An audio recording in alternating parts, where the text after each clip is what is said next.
How to go to an EDM festival as a solo female.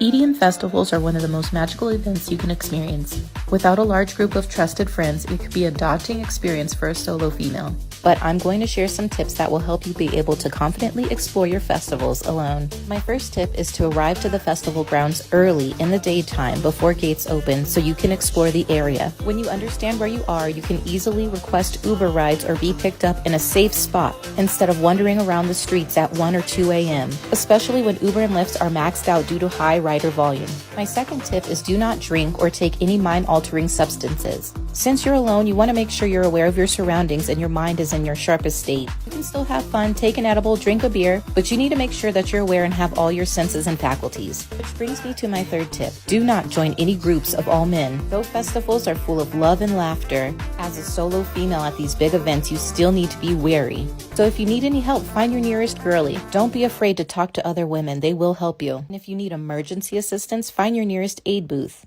More tips to follow.